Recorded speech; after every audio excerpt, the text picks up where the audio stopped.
Hi friends, എന്തെല്ലാണ് ഇത് കണ്ടോക്കുന്ന ഞാൻ കുറച്ച് നമ്മളെ കപ്പ വേവിക്കാൻ വെച്ചിട്ടുണ്ട് കേട്ടോ. ഞാൻ കിഴങ്ങെന്നാണ് പറയാറ്.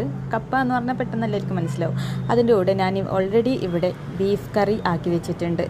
ബീഫ് കറി ആക്കി വെച്ച് പിന്നെ ഇന്ന് കപ്പ. ഇതാണ് ഇന്ന് വൈകുന്നേരം അഥവാ രാത്രി നമ്മളെ ഫുഡ് കേട്ടോ.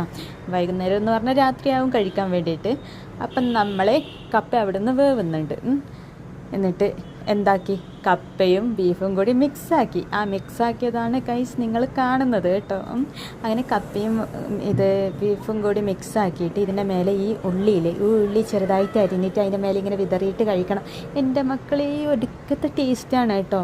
നിങ്ങൾ വീട്ടിലുണ്ടെങ്കിൽ ഇങ്ങനെയൊക്കെ ആക്കി കഴിക്കണം. എനിക്കറിയാം ഇത് അധികം കഴിക്കുന്നതായിരിക്കും. ഞാൻ പിന്നെ ഒന്ന് പറഞ്ഞു തന്നില്ലും കേട്ടോ. തട്ടുകടയിലൊക്കെ പോയാൽ അധികം ഇങ്ങനെയാണ് അവർ തരുക നമുക്ക്.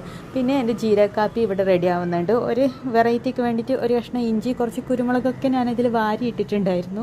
പക്ഷേ വിചാരിച്ചത്ര ടേസ്റ്റൊന്നും ഉണ്ടായിട്ടില്ല. അങ്ങനെ ഇട്ടിട്ട് നല്ലതാണ്. ഞാൻ വേവിച്ച് നമ്മളെ ചുക്ക് കാപ്പി പോലെ ആക്കാം.